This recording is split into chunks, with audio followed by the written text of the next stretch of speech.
Ito guys, tayo gagawa ng masarap na prito ng puso ng saging.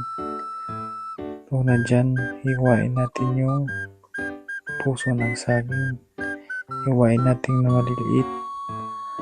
Tsaka lalagyan natin ng asin, maraming asin. At mimikas-mikas natin hanggang mawala yung katas, matanggal yung katas. At kukuha tayo ng 3 itlog para sa ating pritong puso ng saging. Ayan na nilagay. Tapos ating lalagyan ng harina, 2 kutsarang harina at 2 kutsarang cornstarch. Tsaka halo-haluin natin.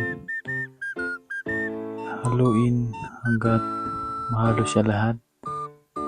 Basta yun na yun. Tsaka lalagyan natin ng mga pampasarap, magic sarap, tsaka paminta, asin.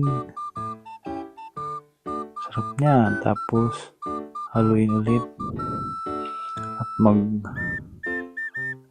ng mantika hanggang pag mainit na, lagyan ng puso ng saging na minikos-mikos kanina natin ng 4 kasi yun lang yung kasya ng ating kawali.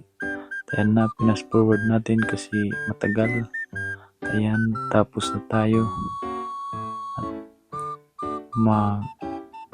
At pasinsya. Wow, sarap. Sarap na sarap. Kahit mainit, masarap daw. Yan na, nilagay na natin sa babaw ng dahon kasi magbubulol pa tayo. Ayan na, trinay na, pinabakbakan na. Sarap na sarap. Masarap talaga yan pag mag-try kayo. Masarap talaga yan. At di kayo mabibigo. Yan, parang nakulangan pa, tumayo. At pinapakita pa niya. Pasikat ka boy. Kain ka na lang. Wow. Yan.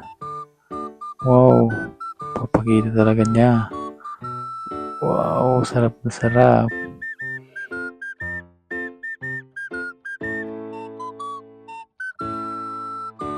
Tayo na yung bumira ng isa. Hindi natin yung papakawalan. At hanggang dito lang. Thank you for watching.